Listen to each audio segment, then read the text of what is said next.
Agree or disagree, the surge was the president's strategy, and the government beneath him, the military and the civilian agencies, had an obligation to make their best efforts to implement it. But each part of our government made critical errors.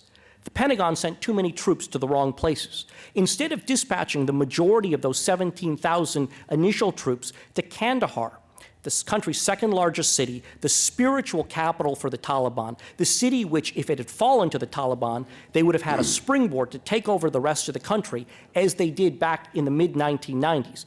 Instead, we sent the bulk of the new first wave of additional forces to neighboring Helmand province, where we were doing all that engineering work. But we sent them to a part of Helmand that was home to fewer than 1% of the people.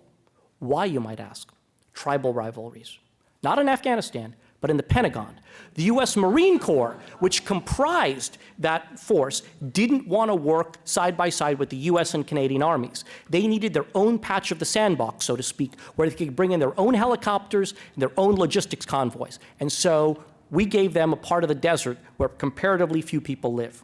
The civilian surge, which was supposed to occur in tandem with the militaries to get diplomats and reconstruction workers out to Afghanistan, unfolded very slowly. Most of the diplomats that showed up in that first wave wound up being stationed at the vast embassy compound in Kabul, not getting out into the field where the soldiers needed their assistance.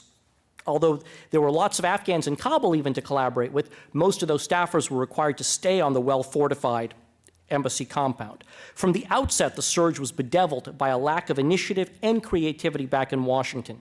Instead of scouring our country for top talent to fill these essential jobs, the State Department simply turned to retirees. We sent a 79-year-old man to the reconstruction team office in Kandahar, and then they simply waited for resumes to come in over the transom. Most were from contractors who had worked in Iraq, often on wasteful projects that had accomplished little. The result was almost as embarrassing as the first year of the Iraq occupation, when the Coalition Provisional Authority had given a 24-year-old who had never worked in finance the job of reopening Baghdad Stock Exchange. One USAID field officer sent to Helmand was reassigned after she got into a fight with Marines because they wouldn't give her an air-conditioned trailer. In one of the other safe districts of Helmand province, Nawa, it simply couldn't hold down a State Department rep. The first left and never returned. The second did the same, but not before admitting to his colleagues he didn't know what the term ANSF was, a very commonly used acronym for Afghan National Security Forces. The third guy finally did stay because he had been fired from his previous job as a town manager in Virginia.